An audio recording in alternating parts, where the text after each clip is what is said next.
Olá, tudo bem? Como você está?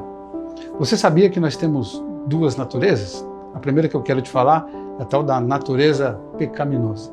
Lá em Colossenses capítulo 3, a Bíblia diz para a gente fazer morrer a nossa natureza terrena. Pois é a natureza pecaminosa chamada pela Bíblia de natureza terrena. Só que a Bíblia não chama a natureza pecaminosa de natureza terrena apenas, mas ela chama também de outros nomes, como por exemplo, o velho homem. Existem vários textos na Bíblia que diz para a gente dar um jeito da gente se livrar gradativamente do velho homem. Por exemplo, Romanos capítulo 6, versículo meia dúzia, diz que a gente precisa crucificar o velho homem com as suas manias, com suas vontades, com suas intenções, com seus costumes. A Bíblia também chama a velha natureza de homem natural. Você lembra daquele versículo que diz que o homem natural não consegue discernir as coisas espirituais, as coisas de Deus, porque parece loucura, porque elas se discernem espiritualmente?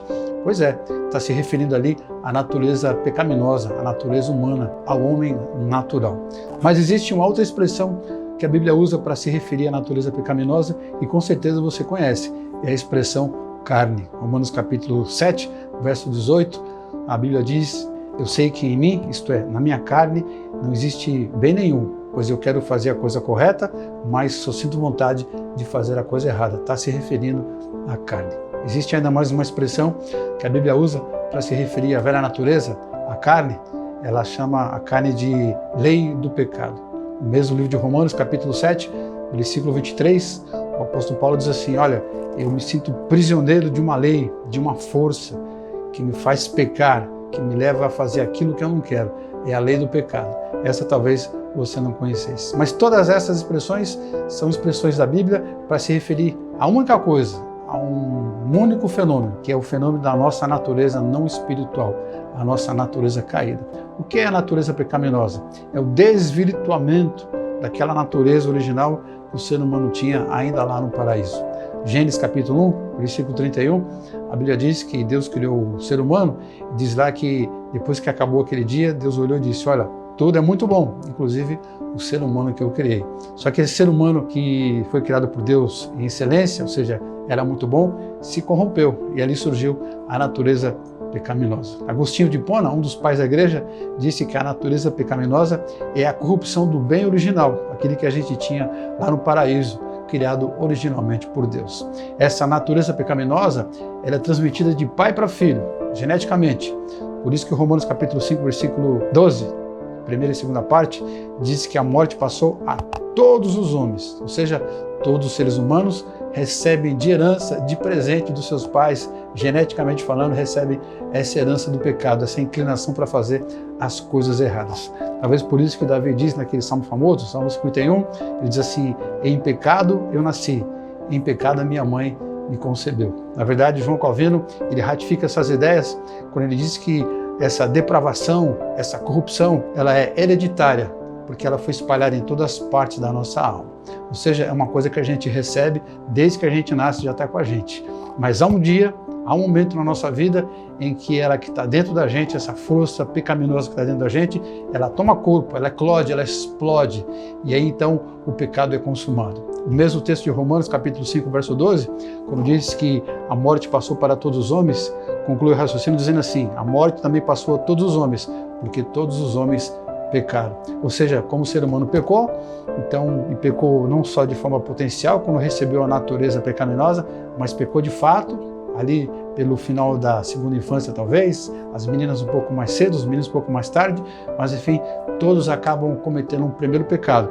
E na hora que comete o primeiro pecado, como diz Tiago capítulo 1, verso 5, quando vem o primeiro pecado, uma vez consumado, então é gerada a morte na nossa vida. Essa natureza pecaminosa, ela se manifesta na forma de inclinações que são contrárias à vontade de Deus.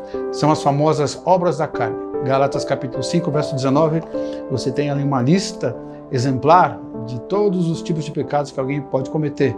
E a Bíblia diz que esses pecados são consequências da nossa carne, ou seja, da nossa natureza pecaminosa. Afinal, Romanos capítulo 8, verso 8, diz que os que estão na carne não podem agradar a Deus. E de fato, se você peca, você não agrada a Deus. Então, quem é que tem essa natureza pecaminosa? Simplesmente todo mundo. Se você é descendente de Adão, eu espero que seja, eu presumo que você seja, a Bíblia diz que você tem essa natureza pecaminosa. Todos os descendentes de Adão e Eva nascem com essa natureza pecaminosa e que em algum momento da sua vida eclode, vem à tona e começa a agir dando seus frutos, os frutos da carne. Romanos capítulo 7, verso 19, a Bíblia diz o seguinte: porque não faço o bem que prefiro, mas o mal que não quero, esse faço. Por quê? Porque eu tenho dentro de mim a natureza pecaminosa. Mas a pergunta mais interessante não é quem tem a natureza pecaminosa. A gente sabe que todo mundo tem. É quem é dominado pela natureza pecaminosa. Essa é a pergunta interessante. Quem é que é dominado por essa natureza? É aquela pessoa que vive na prática do mesmo pecado, que vive no pecado, que vive pecando constantemente. Um teólogo chamado Karl Barth, ele disse que o pecado é o peso específico dessa natureza humana, dessa natureza pecaminosa. Todo aquele que não passou pelo fenômeno do novo nascimento, esse é o sujeito que vive pecando. A Bíblia diz, 1 João capítulo 3, versículo 9, que todo aquele que é nascido de Deus não vive na prática do pecado, pois o que permanece nele é semente divina. Ora, ele não vive pecando porque ele é nascido de Deus. Quando você nasce de novo, você recebe poderes para não viver mais na prática do pecado. Em outras palavras, você recebe força, capacidade, ferramentas para não ser dominado pela natureza pecaminosa. E como começa esse processo para você ser liberto e não ser mais dominado da natureza pecaminosa? Começa com o mais básico de tudo. Começa com o tal do novo nascimento. Ou seja, você precisa pegar sua fé de onde estiver e no que estiver e colocar exclusivamente Jesus. E aí fazer uma oração a Deus em nome de Jesus, se comprometendo em aprender gradativamente, aos poucos, aquilo que a palavra de Deus ensina e indo colocando em prática. A Bíblia diz que quando você faz isso de todo o seu coração, você nasceu de novo. João capítulo 3, versículo 3, Jesus diz, numa conversa com um dos religiosos da época, ele diz: olha, se você não nascer de novo, você não pode entrar e não pode ver o reino de Deus. E o que ocorre com a gente?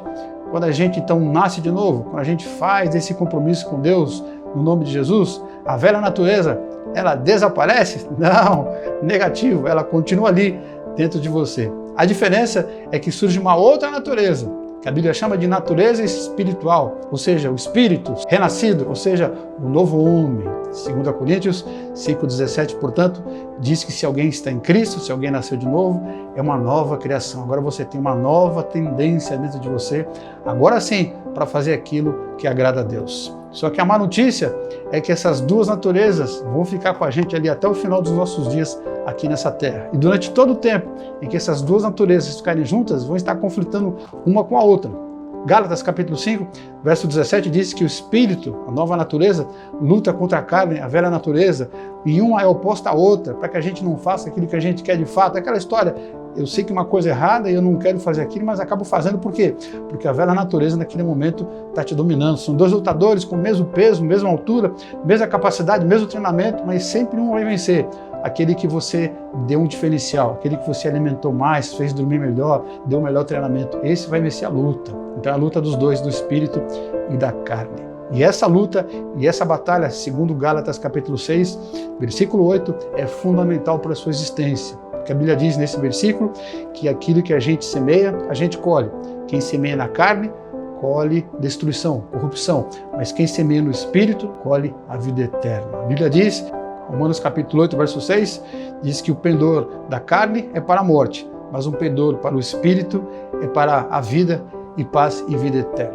Gálatas capítulo 6, versículo 8, diz que a gente colhe aquilo que a gente planta. Se a gente planta na nossa carne, no velho homem, a gente vai colher corrupção. Mas se a gente planta no novo homem, no nosso espírito, a gente colhe a vida eterna. Então, este convívio das duas naturezas, ele é altamente definidor. É a maneira com que você vai lidar com esse convívio das duas naturezas que vai definir a sua vida espiritual. Por isso, o mesmo livro de Gálatas, capítulo 5, verso 16, lança para cada um de nós, discípulos de Jesus, um desafio. Qual é o desafio? Ande em espírito e jamais você vai satisfazer a vontade da sua carne. Ou seja, os dois lutadores que estão ali lutando no mesmo pé de igualdade, Um deles vai vencer. E qual que vai vencer? Aquele para quem você der uma ferramenta diferenciada. Se você ler mais a Bíblia do que ficar enchendo a sua cabeça com porcaria, coisas que só te levam ao pecado, com certeza você vai vencer esse desafio. Por isso, estude a sua Bíblia, domine a sua carne e seja um discípulo melhor.